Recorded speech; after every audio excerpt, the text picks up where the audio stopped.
नमस्कार, capital TV देख रहे हैं आप। मैं हूं आपके साथ दिव्या सिंह। ब्रेकिंग नाउ में बड़ी खबर अरविंद केजरीवाल से जुड़ी हुई सामने आ रही है, जहां अरविंद केजरीवाल को एक बार फिर से राउस एवेन्यू कोर्ट से बहुत बड़ा झटका लगा है। जी हां, राउस एवेन्यू कोर्ट ने उनकी कस्टडी बढ़ा दी है। 4 दिन के लिए और कस्टडी बढ़ा दी गई है, यानी कि अब अरविंद केजरीवाल 1 अप्रैल तक ईडी की हिरासत में रहेंगे। और क्या कुछ हुआ सुनवाई के दौरान, किस तरीके से दलीलें दी गई, इस खबर पे अधिक ज्यादा अपडेट के लिए हमारे साथ न्यूज रूम से जुड़े हुए हैं कैपिटल टीवी के editor in chief doctor Manish Kumar.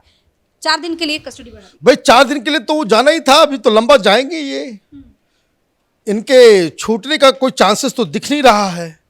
लेकिन कोर्ट में आज क्या हुआ, केजरीवाल ने क्या ड्रामा आज कोर्ट में उसने किया है, उसके बारे में डिटेल से मैं बताऊंगा। लेकिन एक सवाल पूछना चाहिए सुनीता केजरीवाल से। आप राजनीति में कूद गई, अब आप राजनीतिज्ञ हो गई। ये जो है अब वो तमाशा बंद कर देना चाहिए। कल आपने प्रेस कॉन्फ्रेंस किया था कि बहुत बड़ा धमाका करेंगे। कहाँ है धमाका? पब्लिक को आप बेवकूफ बनाने का आपने जिम्मा ले लिया है केजरीवाल के बाद।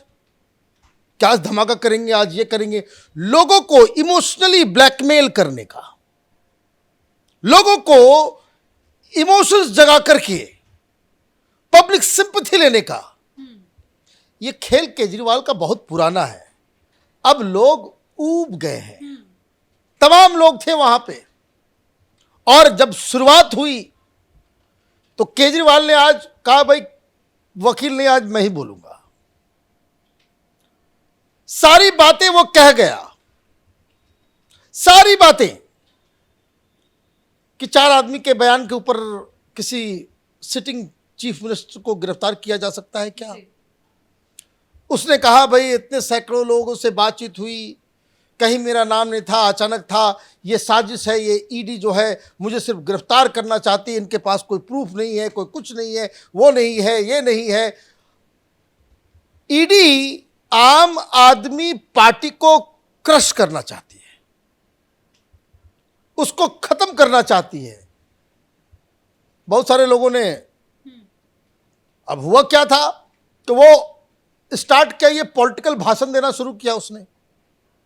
तो जज साहब ने कहा कि भाई ऐसा है, आप लिख करके दे दो, उसको रिकॉर्ड पे हम ले लेंगे। तो बोला नहीं सर, हमें बोलने दिया जाए।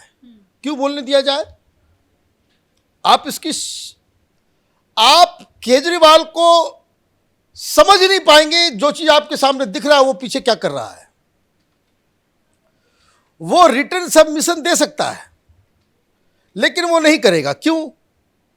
वो ब्रेकिंग न्यूज नहीं चलेगा। कोर्ट के अंदर वो भाषण दे रहा था और तमाम दलाल मीडिया एक एक लाइन वो क्या क्या बोल रहा है वो टीवी पे चल रहा है, सोशल ब्रेकिंग चल रही है। आप ये समझिए क्या दिमाग इसने लगाया। एक भी नई बात उसने कही जो पहले नहीं कह चुका है, एक भी नई बात नहीं। क्योंकि इस आदमी को सब कुछ मालूम है कि हमने चोरी की है, हम पकड़े गए हैं। तो आज इसने क्या गेम किया, बोला हमें कोई दिक्कत नहीं है, हम कोऑपरेट करेंगे, जितना एक्सटेंशन ईडी की हिरासत में भेजना आप भेज दीजिए। अभी सब लोग केजरीवाल के सामने ही बैठे हुए थे, तमाम स्पोक्स पर्सन वगैरह। अब ये बाहर निकलेंगे, अभी थोड़ी देर के बाद आप देखिए केजरीवाल कितना महान है। उसने कहा कि भाई हमें कोई ईडी के पूछताछ से कोई दिक्कत नहीं है, हम जांच के लिए तैयार हैं। इससे बड़ा आदमी कौन होगा? कितना शातिर है ये। ईडी अधिकारियों को धन्यवाद भी दे रहा, और ईडी अधिकारियों को धन्यवाद भी दे रहा। आप समझिए एक चीज, कल हाईकोर्ट में क्या डिस्कस कर रहा था केजरीवाल कि ये हिरासत इलीगल है, मेरी गिरफ्तारी इलीगल है, इसको आप नल एंड वॉइड कीजिए और आज कीजिए। कल ही बोल रहे थे आज कीजिए। वहां से जब राहत नहीं मिली, उसको भी मालूम है कि जब मनीष सिसोदिया को नहीं मिली, संजय सिंह को नहीं मिला, नायर को, विजय नायर को नहीं मिला, तो उसको कैसे मिल जाएगा। तो इसने क्या किया, ये तुरंत गिरगिट की तरह इसने अपना रंग बदला और वो कहा कि भाई मैं इन्वेस्टिगेशन के लिए तैयार हूं, पूछताछ के लिए तैयार हूं। भाई ये सब बहानाबाजी करने से थोड़ी काम चलेगा।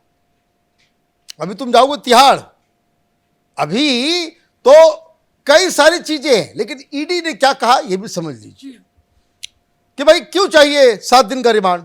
तो ईडी को तो जस्टिफाई करना पड़ेगा कि देखिए पिछली बार आपने 6 दिन का दिया था, तो 6 दिनों में हमने ये काम किया, ये काम हमारा अभी बाकी है। तो 6 दिन में ईडी ने क्या क्या बताया, बोला बहुत सारे सबूत है, बहुत सारी चीजों को हमने इकट्ठा किया, लेकिन एक बात कांस्टेंट है, ये आदमी झूठ बोल रहा है, ये आदमी सही सही जवाब नहीं दे रहा है। केजरीवाल सवालों को लटका रहा भटका रहा है, झूठ बोल रहा है। हम लोग इसको बहुत सारे स्टेटमेंट से कन्फ्रंट करवाए, सीधा जवाब नहीं। 3-4 स्टेटमेंट्स जो हमने रिकॉर्ड किए, एविडेंसेस, उसके ऊपर हमने इससे बातचीत की, तो ये उस पर कोई बात ही नहीं कहने को तैयार है और वो झूठ बोल रहा है।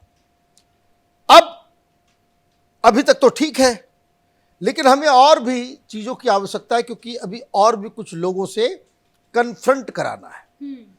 इसमें गोवा के कुछ आम आदमी पार्टी के लीडर्स हैं जिन्होंने ये पूरी तरह से ये जानकारी दी कि कैसे कैश आया था, चुनाव में कैश का खर्च हुआ, वो इनको आमने सामने करवाना है, उससे पूछताछ करवानी है।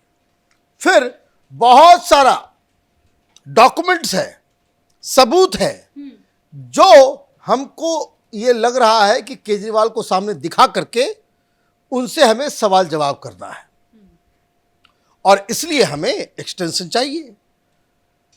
तो जैसा आपने बोल दिया, तो फिर उसके बाद केजरीवाल ने अपनी कहानी शुरू की कि देखिए फिर वही पॉलिटिकल ड्रामा।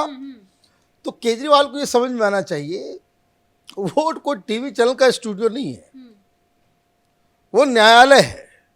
वहां पे आपको सबूत देने होंगे, आपको साक्ष्य देना होगा। वहां पे ये भाषण देने से काम थोड़ी चलेगा। ईडी को धन्यवाद और ये और वो सारी चीजें। तो अब केजरीवाल चले गए हैं ईडी की हिरासत में 4 दिन और। अब आप ये समझ लीजिए कि आज छूट नहीं मिली, इसका मतलब है कि केजरीवाल अब 4 दिन के बाद इनको ट्रांसफर किया जाएगा, इनकी न्यायिक हिरासत दे दी जाएगी। न्यायिक हिरासत में ये चले जाएंगे तिहाड़ जेल। उसके बाद जिस तरीके से आप देखिए साल भर से बेल प्रक्रिया चल ही रही है, बेल मिल नहीं रहा है, सुप्रीम कोर्ट तक चले गए मनीष सिसोदिया, संजय सिंह दिल्ली हाई कोर्ट तक चले गए, लेकिन कहीं कोई सुनवाई नहीं। कारण ये है कि ये एक ओपन एंड शट केस है। जज साहब लोग दिल्ली के बाहर थोड़ी रहते, भाई उनको तो जानकारी मिल रही होगी ना कि क्या तमाशा चल रहा है, एक के साथ एक फ्री। भाई जज साहब भी बोलेंगे भाई ऐसा कैसे हो रहा है। तो बहुत सारी चीजें, और जज साहब लोग बहुत सारे लोग उस पर अगर उनको उनके टेस्ट का वो सही चीज जो है उस ब्रांड का नहीं मिल रहा होगा, तो वो भी जज साहब लोगों के हिसाब किताब में होगा। अभी तक ये घोटाला चल रहा है दिल्ली में, कई brands of liquors they are not available. क्यों नहीं अवेलेबल है, वो उसी का अभी तक चल रहा है हिसाब किताब, वो कंपनी वाले निकाल रहे हैं। तो खैर केजरीवाल की रिमांड बढ़ा दी गई, ये एक बहुत बड़ी मुसीबत है। अब केजरीवाल ने जो है एक तरीके से आज सरेंडर कर दिया। सुनीता केजरीवाल कह रही है कि जानबूझ के परेशान किया जा रहा है सीएम को। भाई सुनीता केजरीवाल का आपने चेहरा देखा, बॉडी लैंग्वेज देखा, हंस रही थी, मुस्कुरा रही थी और बड़े कॉन्फिडेंट नजर आ रही थी कि अब उनका नंबर लग गया है चीफ मिनिस्टर बनने का। और जहां जहां वो जा रही है, बाकी आम आदमी पार्टी के नेता जो है जैसे केजरीवाल के पीछे चलते थे, ट्रेनिंग शुरू हो गई। अब ट्रेनिंग तो पहले से शुरू थी। अब तो उन्होंने कल वो प्रेस कॉन्फ्रेंस करवा दिया, आज फिर वो शाम में प्रेस कॉन्फ्रेंस करने आएंगी। फिर वो कह रही भाई तबीयत खराब है। तबीयत तो खराब नहीं दिख रहा, तबीयत खराब मीडिया में, तबीयत खराब है। केजरीवाल के वकील को बोलना चाहिए था कि तबीयत खराब है, रिमांड मत बढ़ाओ। आपको बताना चाहिए कि भाई ईडी के जो है ये बाहर आके कह रही कि ईडी बड़ा तंग कर रही है, तो केजरीवाल को बताना चाहिए क्यों थैंक यू कर रहा है। बड़ी आप ये देखिए इन लोगों की का ट्रिक। कोर्ट के अंदर ईडी को धन्यवाद, स्वस्थ है जी, बहुत बढ़िया है, कोई दिक्कत नहीं है, हमें कोई दिक्कत नहीं है वहां जाने के लिए। पत्नी बाहर बोल रही है मीडिया में कि उसकी तबीयत खराब है, तो बड़ा तंग किया जा रहा है। ये तमाशा जो है पब्लिक देख रही है। केजरीवाल का जो पब्लिक को बेवकूफ बनाने का जो दौर था, I think it's over now. इसका गेम जो है वो दुनिया के सामने आ गया है, जजेस के सामने आ गया है, ये लंबा टंगने वाला है। जी, बहुत बहुत धन्यवाद सर तमाम जानकारी के लिए। तो केजरीवाल की कस्टडी को 1 अप्रैल तक बढ़ा दिया गया है, यानी कि और 4 दिन तक ईडी के हिरासत में केजरीवाल रहने वाले हैं और इस दौरान जो भी सवाल ईडी उनसे करना चाहे वो करेगी और पूछताछ करेगी। हालांकि ईडी ने कोर्ट में ये कहा कि हमें और समय चाहिए, उसने 7 दिन का और समय मांगा था हिरासत के लिए जिसमें केजरीवाल को रखना होगा, लेकिन 4 दिन की ही हिरासत दी गई है और कहा जा रहा है कि इस दौरान आमने सामने बिठाकर पूछताछ की जाएगी। ऐसे में केजरीवाल की मुसीबतें और ज्यादा बढ़ने वाली है। इस खबर में फिलहाल के लिए इतना ही। देखते रहिए capital TV. Camera person Ashok के साथ मैं दिव्या। नमस्कार।